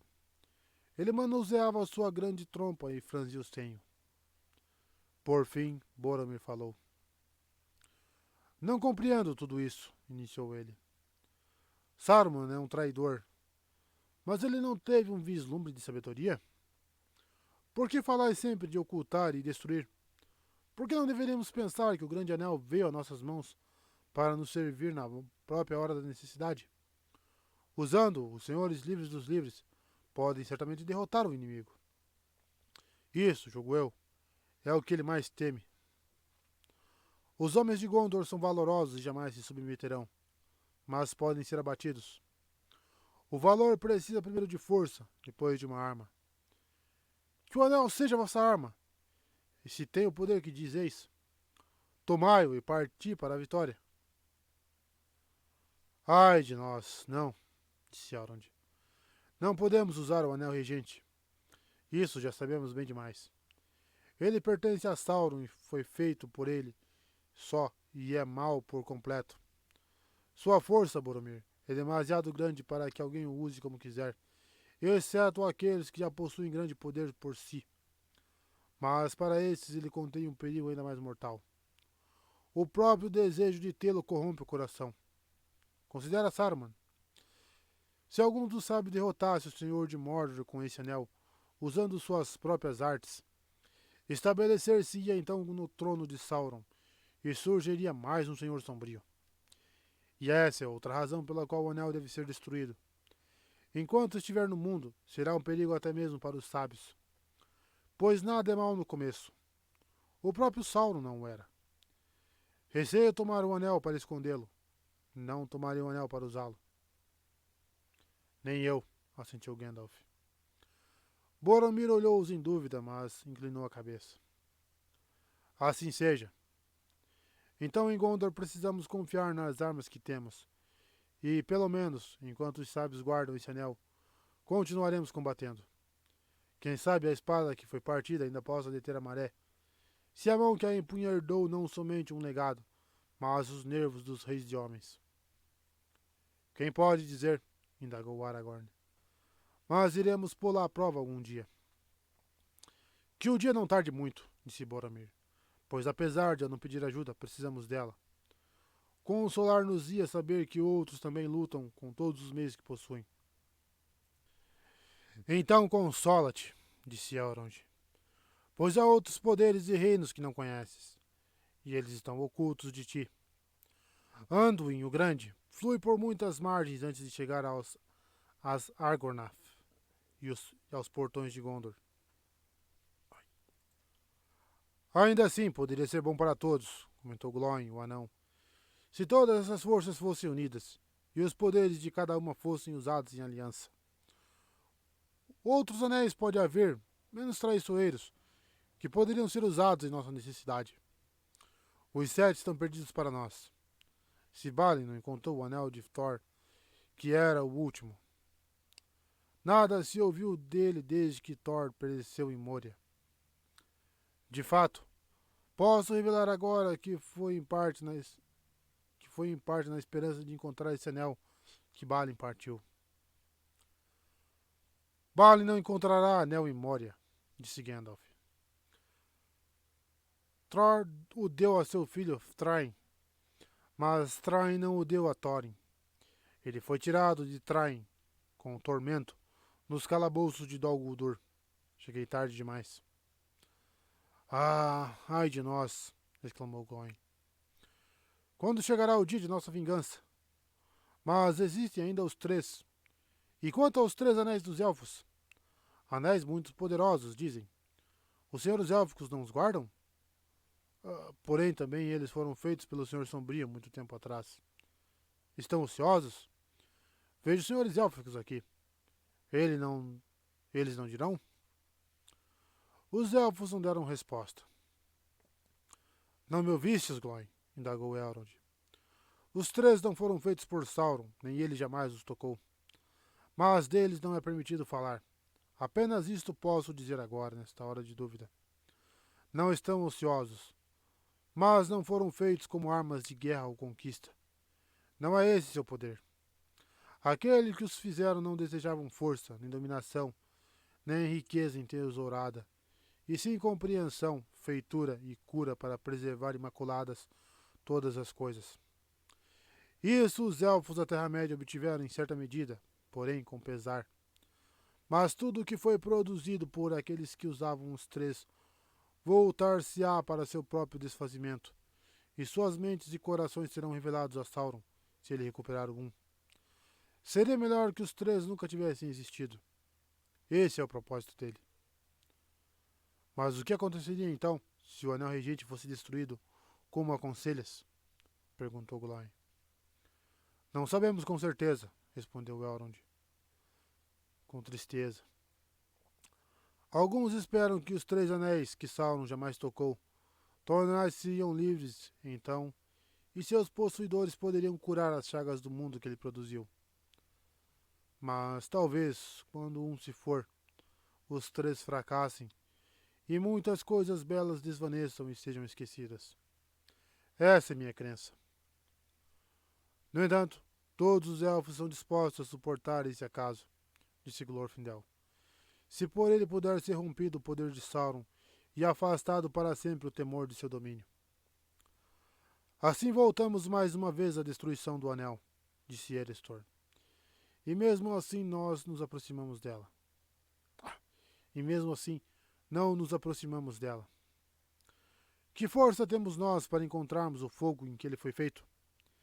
Essa é a trilha do desespero. Da loucura, diria eu, se a longa sabedoria de Elrond não me proibisse. Desespero ou loucura? Disse Gandalf. Desespero não é, pois o desespero é somente para aqueles que veem o fim além de qualquer dúvida. Não o vemos. É sabedoria reconhecer a necessidade quando todas as outras rotas foram sopesadas, por muito que pareça loucura àqueles que se apegam à falsa esperança. Bem, que a loucura seja nossa capa, um véu diante dos olhos do inimigo. Pois ele é muito sábio e pesa todas as coisas com grande precisão na balança de sua malícia. Mas a única medida que conhece é o desejo de poder, e assim julga todos os corações. Não penetra em seu coração o pensamento de que alguém o recuse, de que possuindo um anel nós busquemos destruí-lo. Se buscarmos isso, havemos de frustrar seus cálculos. Pelo menos durante algum tempo, completou Elrond. A estrada tem de ser trilhada, mas será muito difícil. E nem a força nem a sabedoria nos levarão longe dela. Esta demanda pode ser tentada pelos fracos com a mesma esperança dos fortes. Porém, assim costuma ser o curso dos feitos que movem as rodas do mundo. As mãos pequenas os fazem porque precisam, enquanto os olhos dos grandes estão alhures. Muito bem, mestre Elrond, disse Bilbo de repente. Não digas mais. Está bem? Claro o que estás indicando. Está bem claro o que estás indicando. Bilbo, o hobbit tolo, começou esse assunto, e é melhor que Bilbo acabe ou se acabe. Eu estava muito confortável aqui e continuando meu livro. Se queres saber, estou justamente escrevendo um desfecho para ele. Pensei em colocar. E viveu feliz para sempre até o fim de seus dias. É um bom desfecho, e não importa que tenha sido usado antes. Agora vou ter de mudar isso. Não parece que vá se realizar. E, seja como for, evidentemente terá de haver mais vários capítulos, se eu viver para escrevê-los. É um terrível inconveniente. Quando devo partir?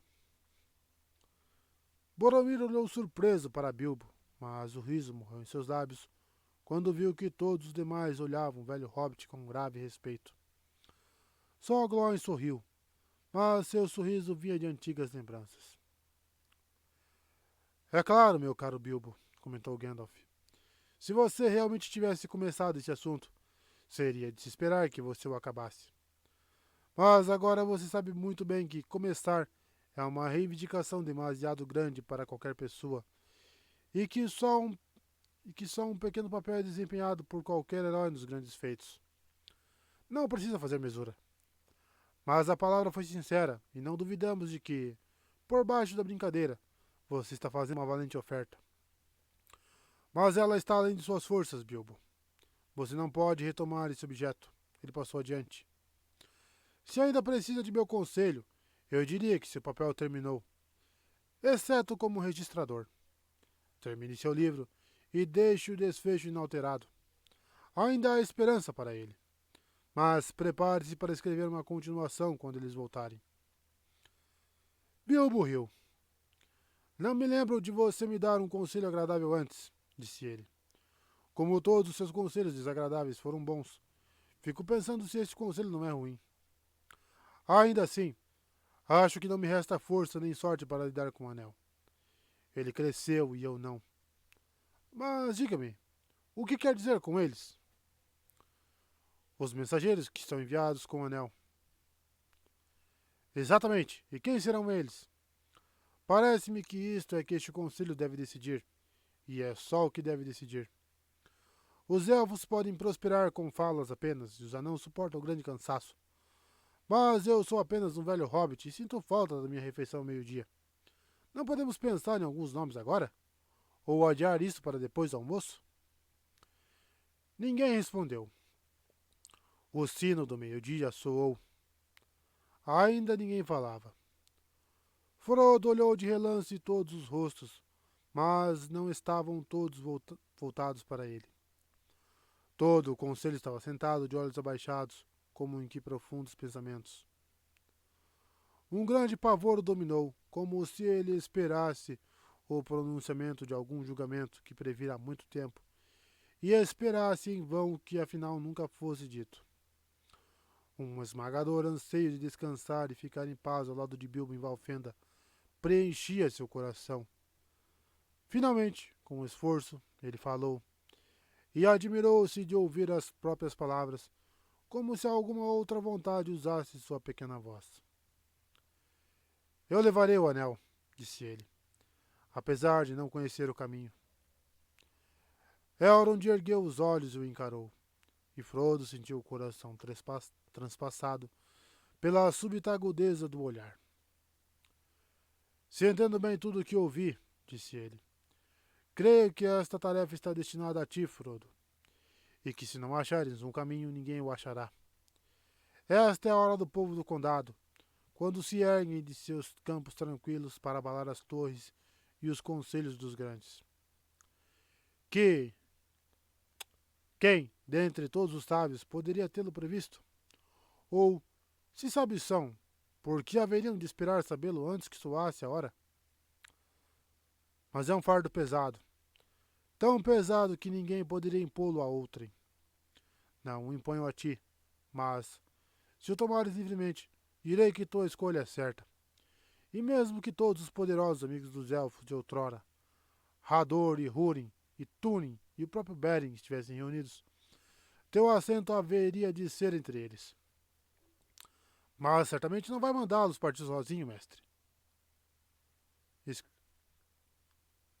exclamou Sam, incapaz de se conter por mais tempo, saltando do canto onde estivera sentado no chão em silêncio. Não, deveras, disse Elrond, voltando-se para ele de repente com um sorriso. Ao menos tu hás de ir com ele. É quase impossível separar-te dele, mesmo quando ele é convocado a um conselho secreto, e tu não. Sam sentou-se, corando e murmurando. Em que bela enrascada nos metemos, Sr. Frodo, disse ele, balançando a cabeça. Nota. O Veregildo, em inglês, o Eregild, era, na lei teutônica e anglo-saxã, o preço atribuído a uma pessoa, de acordo com sua condição, a ser pago pelo culpado como compensação, em caso de homicídio, à família que, de outra forma, teria direito à vingança. Fim da nota.